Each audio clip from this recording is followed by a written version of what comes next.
සුවති දිව්‍ය ප්‍රාර්ථනා කරනවා සියලුම දෙනාට. අද අපි නියුට්‍රෙන්ට් පොතුලින් කතා කරන්න බලාපොරොත්තු වෙන්නේ කිවිසුම් යාම සහ නාසයෙන් සොටු දීර ගැලීම කියන தත්ත්වය සම්පූර්ණයෙන්ම තුරන් කරගන්න නම් ඔබේ නිවසේ තියෙන්න ඕන උපකරණ දෙකක් සම්බන්ධයෙන්. ඉතින් ඒ උපකරණ දෙක මේ වෙනකොට මගේ මේ මේසේ උඩත් තියෙනවා. ඉතින් ඇත්තටම මේ උපකරණ දෙක පාවිච්චි කරලා අපි කොහොමද මේ කිවිසුම් යාම නාසයෙන් සොටු දීර ගැලීම වගේ தත්ත්ව වළක්වා ගන්න කියන කාරණේ පිළිබඳව කතා කරමු. ඉතින් මේ පිළිබඳව දැනගන්න රැඳී සිටින්න නියුට්‍රෙන්ට් පෝ සමගින්. නියුට්‍රෙන්ට් පෝ සමගින් ඔබේ ප්‍රතිකාර අදම අරබන්න www.nutrientposl.com වෙබ් අඩවියට පිවිසෙන්න. WhatsApp 07600 50620 වැඩි විස්තර 071 8යි 620යි 620. සාමාන්‍යයෙන් අපි ආස්වාසය ප්‍රාස්වාසය සිදු කරනවා. මේ ආස්වාසය සිදු කරද්දී ඒ කියන්නේ අපේ පෙනහළු තුලට අපි වාතය ලබා ගද්දී මොකද්ද සිද්ධ වෙන්නේ? බාහිර වශයෙන් තියෙන වායුගෝලයේ තියෙන වාතය තමයි අපි ආස්වාස වාතයේ විදිහට ලබා ගන්නෙ. මේ වායුගෝලය තුල විවිධ දේවල් මිශ්‍රව පවතිනවා. ඔබ දන්නවා දූවිලි අංශු තියෙන්න පුළුවන්, බැක්ටීරියා, දිලීර වගේ දේවල් තියෙන්න පුළුවන්. විවිධ මේ ඩස්ට් පාටිකල්ස් තියෙන්න පුළුවන්. ඒ වගේම විවිධ ශාකමය කොටස්, පරාග කණිකා වගේ දේවල් තියෙන්න පුළුවන්. සත්තුන්ගේ පඬි වගේ දේවල් තියෙන්න පුළුවන්. මෙන්න මේ වගේ විශේෂ විවිධ වූ දේවල් අපේ දේහය තුළට එහෙම නැත්නම් අපේ පෙනහළු තුළට ඇතුළත් වීමේ හැකියාවක් තියෙනවා. ඉතින් මේක ආරක්ෂා කරගන්න එහෙම නැත්නම් අපේ පෙනහළු ආරක්ෂා කරගන්න අහිතකර තත්ත්ව ඇතිවීම වළක්වා ගන්න ස්වභාවිකවම නිර්මාණය වෙච්ච ක්‍රමවේදයක් අපේ දේහය තුළ තියෙනවා. ඒක අපි මේ විදිහට සාමාන්‍ය පැහැදිලි කරගමු. දැන් සාමාන්‍යයෙන් අපි ආශ්වාසය කරද්දී මුලින්ම වාතය ඇතුල් වෙන අපේ නහයටනේ අපේ නාසය තුළ තියෙනවා කෙස්. ඉතින් මෙන්න මේ නාසය තුළ තියෙන කෙස් අතර විවිධ දූවිලි අංශු, බැක්ටීරියා වගේ දේවල් රැඳීමේ හැකියාවක් පවතිනවා. ඉතින් තරමක් විශාල අංශු තමයි මේ විදිහට නාසය ආශ්‍රිතව රැඳීමකට ලක් වෙලා ඒ ආශ්වාස වාතය පෙරීමකට ලක් කරන්නේ. ඊට පස්සේ අපේ මේ නාසයේ අභ්‍යන්තර ආස්තරණය වගේ මේ ශ්වසන පතේ අභ්‍යන්තර ආස්තරණය ගත්තාම මේකේ තියෙනවා ශ්ලේෂ්මල. මෙන්න මේ ශ්ලේෂ්මල තුල තැම්පත් වෙන්න පුළුවන් විවිධ අංශුන්. දූවිලි අංශු වෙන්න පුළුවන්, පරාග කණිකා වෙන්න පුළුවන්, බැක්ටීරියා වෙන්න පුළුවන්. මේවා තැම්පත් වෙනවා. මෙන්න මේ තැම්පත් වීමෙන් අනතුරුව අපේ මේ ශ්වසන පද්ධතියේ අභ්‍යන්තරයේ ආස්තරණයේ හඳුනා ගන්න පුළුවන් වෙනවා තවත් කුඩා කෙඳි විශේෂයක්. අපි ඒවා හඳුන්වන්නේ පක්ෂම කියලා. මේ පක්ෂම වලට ඒකාකාරීව ක්‍රියාත්මක වීමේ හැකියාවක් තියෙනවා. මෙන්න මේ ක්‍රියාත්මක වීම යටතේ අර තැම්පත් වෙච්ච මියුකස් එහෙම නැත්නම් මේ ශ්ලේෂ්මල එකම දිශාවකට පරිවහනය කරනවා. සාමාන්‍යයෙන් අපි හිතමු අපේ මේ පක්ෂම කියලා මේ ඇඟිලි වලින් නිරූපණය වෙන්නේ. ඒව එකම අතකට මෙන්න මේ විදිහට වැඩ කරන්න ගන්නවා. මේ විදිහට වැඩ කරලා අර දූවිලි අංශු, බැක්ටීරියා, විවිධ දේවල් තැම්පත් වෙච්ච ශ්ලේෂ්මලය ගමන් කරනවා අපේ උගුර දෙසට. මේ උගුර දෙසට ගමන් කරාට පස්සේ ඒවා ගිලීමකට ලක් කරනවා. එහෙම නැත්නම් කැස්සක් ඇති කරලා අපේ දේහෙන් පිටතට නිකුත් කිරීම සිදු කරනවා. මේ විදිහට තමයි ස්වභාවික විදිහට අපේ දේහය ආරක්ෂා වෙන්න ආශ්වාස වාතය පෙරන්න සකස් වෙලා තියෙන්නේ. ඉතින් මීට අමතරව අපේ දේහය තුළ විවිධ ආරක්ෂණ ක්‍රියාකාරීත්වයන් අපේ දේහය තුළ හඳුනා ගන්න තියෙනවා. දැන් මේ අපේ දේහය තුළ පවතින ස්වභාවික ආරක්ෂණ ක්‍රමවේදයන්ගෙන් එකක් තමයි ඇලර්ජික් රියැක්ෂන්ස් ඇති කිරීම කියලා කියන්නේ. දැන් සාමාන්‍ය විවිධ අංශුන් වලට අපි ඇලර්ජික් රියැක්ෂන්ස් ඇති කරන්න පුළුවන්. එක පුද්ගලයෙක් දක්වන ඇලර්ජික් රියැක්ෂන්ස් එහෙම නැත්නම් ආසාත්මික ප්‍රතිචාරයන් තවත් පුද්ගලයෙක්ගෙන් වෙනස් වෙන්න පුළුවන්. දැන් උදාහරණයක් විදිහට ගත්තාම සමහර පුද්ගලයෙකුට මේ මල්වල තියෙන පරාග කණිකා ඇලර්ජික් රියැක්ෂන්ස් ඇති කරන්න හේතුවක් වෙන්න පුළුවන්. ඉතින් ඒ වගේ තත්ත්වයක් ඇති වුණොත් ඒ පුද්ගලයාට විවිධ දේවල් ඇති වෙන්න පුළුවන්. ඒ කියන්නේ පරාග කණිකාවක් අපේ නාසය හරහා ඇතුළත් වුණාට පස්සේ ඒ පුද්ගලයාගේ දේහය තුළ හිස්ටමින් ස්‍රාවය වෙලා ඊට අනුකූලව දේහය ක්‍රියාත්මක වෙන්න පටන් ගන්නවා. ආගන්තුක අංශුවක් ආවා කියලා හඳුනගෙන ඒක විනාශ කරන්න, ඒ වගේම ඒක ඉවත් කරන්න විවිධ දේවල් සිදු කරනවා. ඒ විදිහට ඇතැම් පුද්ගලයෙකුට ඩස්ට් පාටිකල්ස් ඇලර්ජික් වෙන්න පුළුවන්. විශේෂයෙන්ම ඩස්ට් මයිට් වගේ දේවල්. කුඩා ජීවියෙක් ඉන්නවා අපේ ඇඳ මෙට්ට දූවිල්ල කියලා හඳුන්වන්නේ.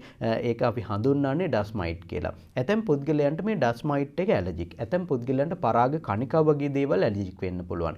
ඒ වගේම ඇතැම් පුද්ගලයන්ට අපේ නිවසේ ඉන්න සුරතලාගේ මේ පඬි ගැලවිලා යනවා නම් ඒව ඇලර්ජික් වෙන්න පුළුවන්. ඒ වගේම සතුන්ගේ දේහයේ සෛල ගැලවිලි ඉවත් වෙනවා. මේව ඇලර්ජික් වෙන්න පුළුවන්. මේ විදිහට විවිධ දේවල් ඇලර්ජික් රියැක්ෂන්ස් ඇති කරන්න පුළුවන්. ඒවා අපේ මේ වායුගෝලයේ තියෙනවා.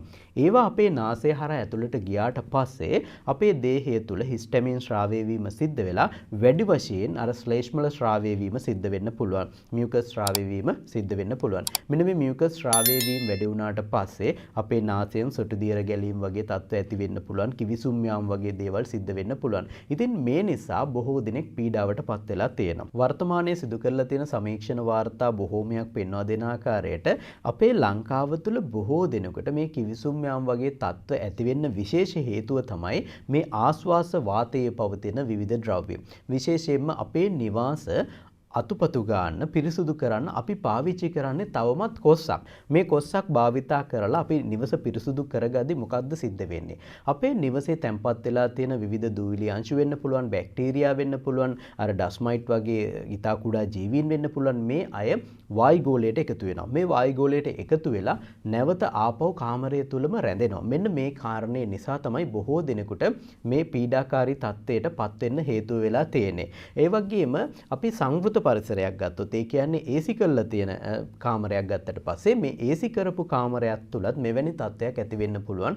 මොකද ඒ නිදන කාමරය තුල මේ වගේ සුද්ධ ජීවීන් ඉන්නවා නම් මේ වගේ මෙට්ටේ ආශ්‍රිතව සුද්ධ ජීවීන් ඉන්නවා නම් අපි AC කරලා තිබ්බත් වැඩක් වෙන්නේ නැහැ. ඒ වගේම දහවල් කාලයේදී අපි ජනෙල් දොරවල් විවෘත කරලා තියලා රාත්‍රී කාලයේදී වහලා අපි මේ AC එක දාගත්තාම අන්න එතනදිත් ගැටලුවක් එනවා. මොකද පරාග කණිකා වගේ දේවල් විවිධ සතුන්ගේ විවිධ ඩස් පාටිකල්ස් වෙන්න පුළුවන්. මේ වගේ දේවල් අපේ කාමරයට ඇවිල්ලා නැවත අපේ වායුගෝලය අපිරිසුදු වෙනවා. මෙන්න මේ කාරණේ වළක්වා ගන්න අපිට නිවසේදීම පාවිච්චි කරන්න ඕනම උපකරණ දෙකක් තියෙනවා.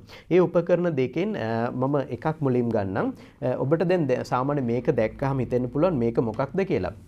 දැන් මේකේ ඇත්ත මේක අපිට මෙතන ඩිමොන්ස්ට්‍රේෂන් එකට ගන්න බැරි නිසා මම මේ ටොයිස් විදිහට පාවිච්චි කරන දෙකක් ගත්තා. මේක මොබ් බකට් එක. ඉතින් හැමෝම දන්නවා මේකට කියන්නේ මොබ් බකට් එක. මෙන්න මේ මොබ් බකට් එකේ අපිට පාවිච්චි කරන්න පුළුවන් මේ මොප් එක. මේ මොප් එකයි මොබ් බකට් එකයි ගත්තාම මේකේ ඇති වෙන වැදගත්කම තමයි අපිට පුළුවන් ජලය පාවිච්චි කරලා මේකෙන් මොප් කරන්න ගෙදර. මේ මොප් කරද්දී මෙතන ෆිල්ටර් එක අනිවාර්යෙන් වැදගත්. මෙතනදී අපි මේක ජලයට ඔබලා මේ ෆිල්ටර් එක තුලට මේක මෙහෙම කරකලා වතුර අයින් කරනවා. මේ වතුර අයින් කරද්දී අර ඩස් පාටිකල්ස් ආපු ඒවා ටික මේ වතුරට එකතු වෙනවා. කීප වතාවක් අපි මේ විදිහට මොප් කරොත් අපිට පුළුවන් වෙනවා අර ජලයේ තියෙන බොර පාට නැති වෙනකන් අපිට මේ මොප් කිරීම කරන්න. එහෙම කරොත් අපිට පුළුවන් වෙනවා අපේ නිවස තුල සිටින අර අහිතකර සුදු ජීවීන් වෙන්න පුළුවන් ඒ වගේ දේවල් අයින් කරගන්න.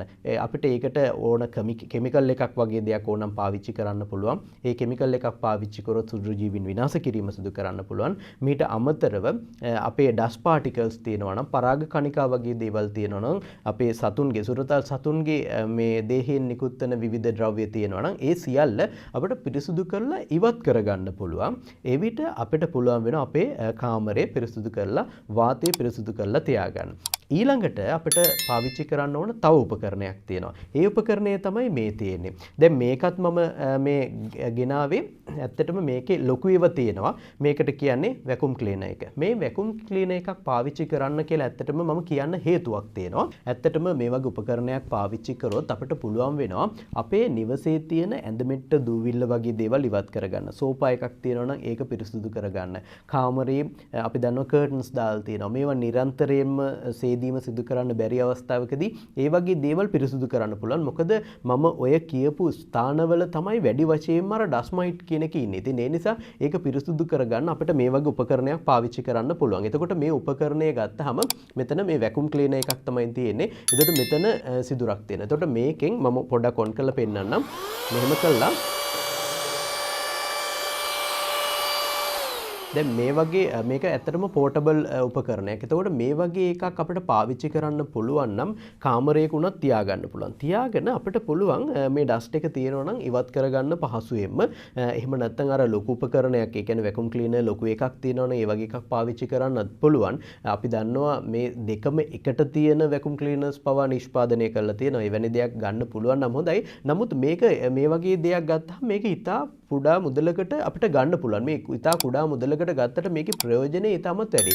ඒ වගේම මොබ් බකට් එකක් සහ මේ වගේ මොප් එකක් කියලා කියන්නේ ගෙදරකට තියෙන්න ඕන දෙකක්. ඉතින් මේ දෙක තියාගත්තොත් අපිට පුළුවන් වෙනවා අපේ වාතය පිරිසුදු කරගන්න. වාතය පිරිසුදු වෙන්නේ කොහොමද කියන කාරණේ දැන් ඔබට පැහැදිලි ඇති. අපි ආශ්වාසය කරන වාතයේ විවිධ දේවල් තිබුණොත් තමයි අපිට බොහෝ විට අර ඇලර්ජික් රියැක්ෂන්ස් ඇති වෙලා අර ශ්ලේෂ්මල ශ්‍රාවය වීම වැඩි වෙලා සොටු දියර ගැලීම වැඩි වෙලා කිවිසුම් යාම වගේ තත්ත්ව ඇති වෙන්නේ. ඉතින් දීර්ඝ කාලීනව මෙවැනි තත්ත්වයකට ඔබ මුහුණ දුන්නොත් එහෙම ඔබ රෝගී තත්ත්වයට පත්වීමේ අවදානම තව තවත් වැඩි වෙනවා. ඉතින් ඒ නිසා ඔබගේ නිවසේ මේ වගේ උපකරණ දෙකක් ගෙනල්ලා තියාගෙන ඒවා පරිභෝජනය කරන්න ප්‍රයෝජනෙට ගන්න උත්සාහ කළොත් අනිවාර්යයෙන්ම ඔබටත් පුළුවන් වේවි කිවිසුම් යාම නාසයෙන් සොටු දියර ගැලීම වගේ තත්ත්ව වලින් වැළකී සිටින්න. ඉතින් මේ ක්‍රමය අත්හදා බලන්න. එවිට ඔබට ලැබෙන ප්‍රතිඵල මොනවද කියලා අපටත් දැනගන්න පහළ කමෙන්ට් සෙක්ෂන් එක කරා යොමු කිරීමේ හැකියාවක් පවතිනවා. ඉතින් මම හිතනවා ඔබගේ කිවිසුම් යාම නතර කර ගැනීම සඳහා යම්කිසි අවබෝධයක් ඔබ ලබා ගන්න ඇති කියලා තවත් අරුත්බර වැඩසටහනකින් හමු වෙමු. එතෙක් ඔබට සුවැත් දිවියක් ප්‍රාර්ථනා කරනවා. ඔයා බරාඩු කරගන්න හොය ඉන්න කෙනෙක්ද? බෙහෙත් බිව්වත් සීනි පාලනය වෙන්නෙම නැද්ද? ඔයාට ෆැටි ලිවර් කියලා ඩොක්ටර් කිව්වද? කොලෙස්ටරෝල් අඩු කරගන්න වෙයි කියලා වෝනින් එකකුත් දුන්නද? පීරියඩ්ස් අක්‍රමවත් වෙලාද? වකුගඩු රෝගයෙන් පෙළෙන නිසා හැම දේම කන්න එපා කිව්වද? ඔයා කෙට්ටු වැඩි කියලා හැමෝම කියනවද? මේ වගේ ප්‍රශ්න ඔයාටත් ඇති. මේ සියල්ලටම විසඳුමක් දෙන්න තමයි Nutrainpo online clinic එක තියෙන්නේ. www.nutrainposl.com වෙබ් අඩවිය හරහා ඔබේ අවස්ථාව දැන්ම වෙන් කරවා ගන්න.